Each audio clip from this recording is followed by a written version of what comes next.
see 5 basic rules of German grammar. So we'll start.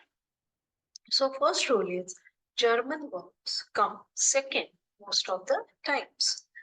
So uh, just like any other language, there are exceptions in German as well. But mostly, like 80% of the times, you can say German verbs come at the second place. So now we'll see with example.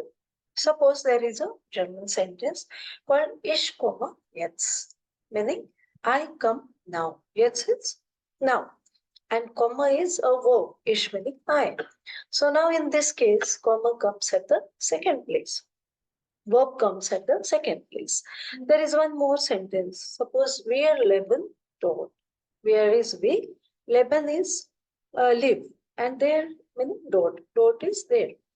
So in this case, again leben is the verb and it is coming at the second place. So most of the times it is like that. Then the second rule is always capitalize German nouns. This is very important rule and 100% you have to follow this.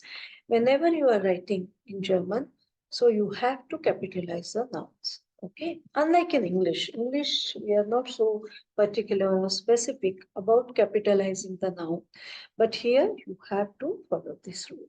Suppose I have given here example, Ich liebe Winter. Liebe is love and winter is winter only.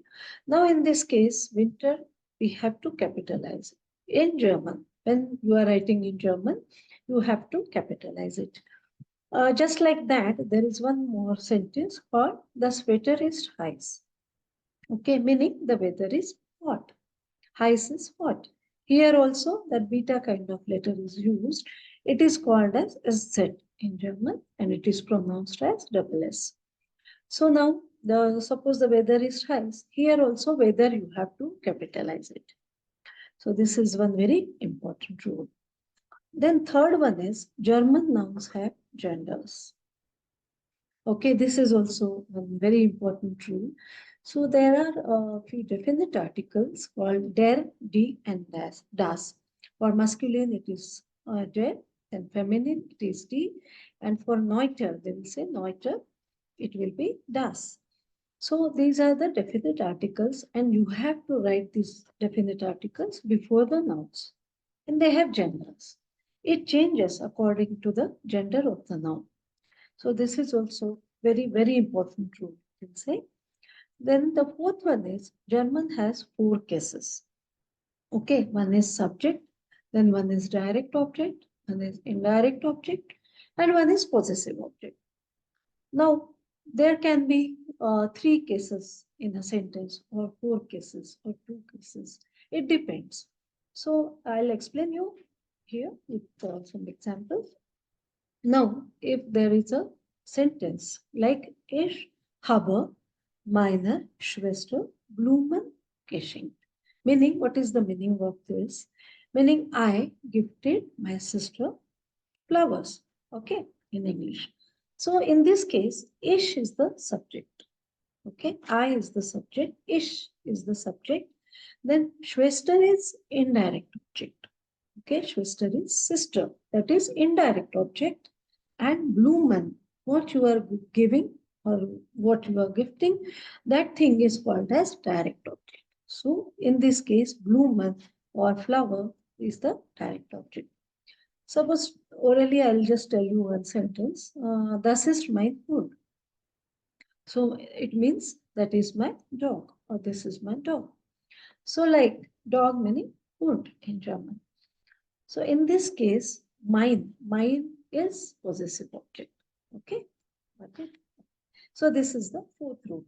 Now the fifth one is German plural possibilities. Okay. Unlike in English we just add s at the end of the noun. It will become plural. Most of the times you can say. But here in German, the plural changes. The possibility of the plural changes. So we'll see with example. First possibility is adding an e at the end of the noun. Okay, we'll see what with one example and sentence. I'll tell you. Das Tier. Tier is animal. Okay, meaning animal. If you take plural of this, it will be deterring. Okay, tear is animal and tear is animals. So what you are doing here, you are adding e at the end of the noun. So this is one possibility of plural. Then the next one is adding n at the end of the noun. Suppose the bloomer, bloomer meaning flower, single flower. But if you take plural of this, it will be blumen, the blumen, blumen flowers. This is like plural of this. Okay, so what you are doing here, you are adding n at the end of the noun. Then third case is adding s at the end of the noun. So for example, thus auto. Auto is car. So that famous advertisement, Volkswagen, thus auto. So if you take the plural of this, it will be the autos. So what you are doing here, you are adding s at the end of the noun in plural. So this is the third possibility. Now the fourth one is no change in plural. There is no change in plural. It will remain as the same as a singular form. So that also we'll see. For example, for spoon, there is a word called Löffel.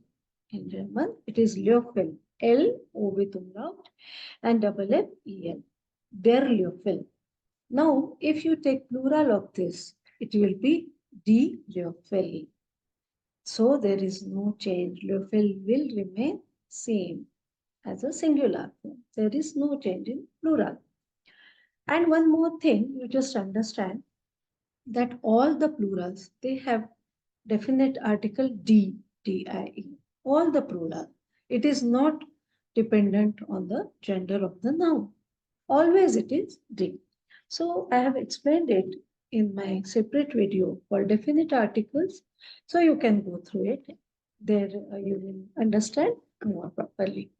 Okay, so that's all for today, friends. If you like my videos, do share, subscribe, and like my videos. Okay, thank you and bye bye.